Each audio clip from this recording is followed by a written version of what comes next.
नमस्कार दोस्तों। अपने ही देश में अपनी ही बात को रखने के लिए, अपने ही देश में अपनी मांग को रखने के लिए, अपने अधिकार की बात करने के लिए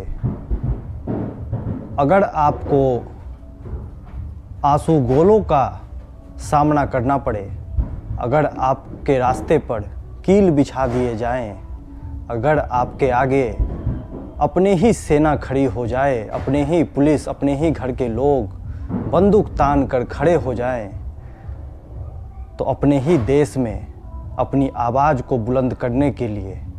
आपको कैसा महसूस होगा। पिछले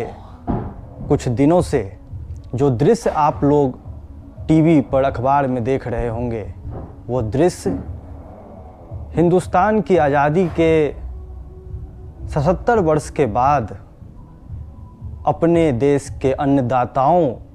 के सामने जो चुनौतियां और जो पहाड़ जैसा उनके सामने जो चुनौतियां रख दी गई है, उसको लेकर हमारे मन में, आपके मन में अगर संवेदना नहीं हो रही है, अगर आपका खून नहीं खौल रहा है, तो यकीन मानिए कि इस हिंदुस्तान में रहते हुए भी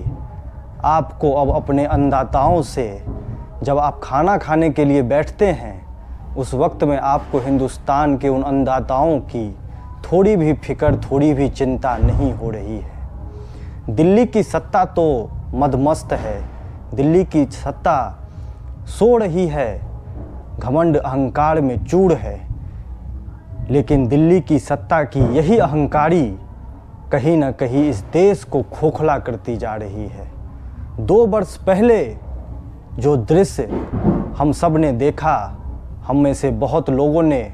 उस आंदोलन का हिस्सा भी बने, 26 जनवरी के उस परेड में अपने अन्नदाताओं के साथ भी खड़े हुए, लेकिन आज 2 वर्ष बाद भी फिर से जब अन्नदाताओं को ट्रैक्टर ट्रॉली में अनाज भरकर वापस अपनी मांग के लिए सड़कों पर अपने ही घर के जवानों से आंसू गोले खाने पड़ रहे हैं, तो ये हिंदुस्तान की व्यवस्था को और हमारी आपकी व्यवस्था को दिखाता है। हम लोग अब आवाज़ नहीं उठा सकते। इस हिंदुस्तान में हमारी आवाज़ को उठाने के लिए भी हमें बंदूकों का सामना करना पड़ेगा, हमें आंसू गैस झेलने पड़ेंगे। अगर हम आंसू गैस नहीं झेलते हैं तो हमारे रास्तों पर कीलें बिछा दी जाएंगी। आपने कीलें तो बिछा दी है जो किसानों के ट्रैक्टर को, उसकी हवा को निकाल सकता है, लेकिन आपने किसानों के जुनून को, उनके हौसलों को आप नहीं निकाल सकते, उसको नहीं दबा सकते।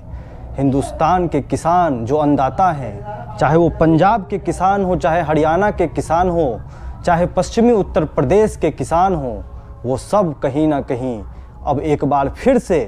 उसी आंदोलन की राह पर निकल पड़े हैं जिस रास्ते पर वो 2 वर्ष पहले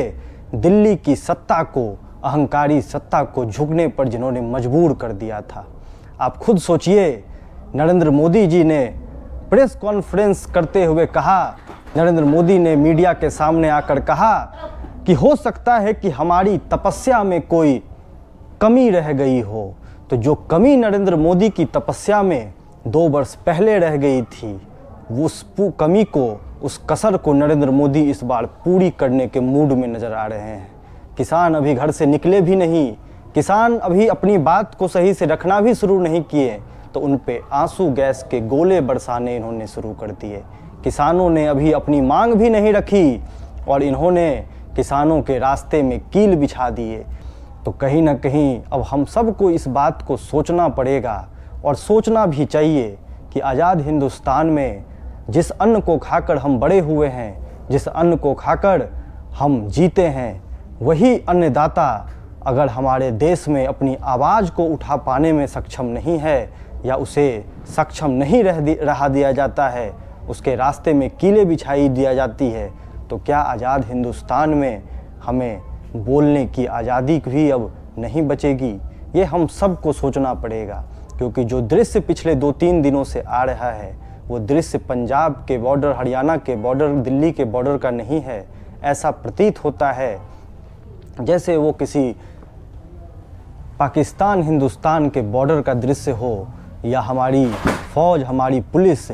किसी आतंकवादी पर गोले बरसा रही हो। ये तो इसी तरीके से लग रहा है। और सबसे विडंबना देखिए, जब भी इस तरह की बड़ी लड़ाई होती है उसमें पंजाब के किसान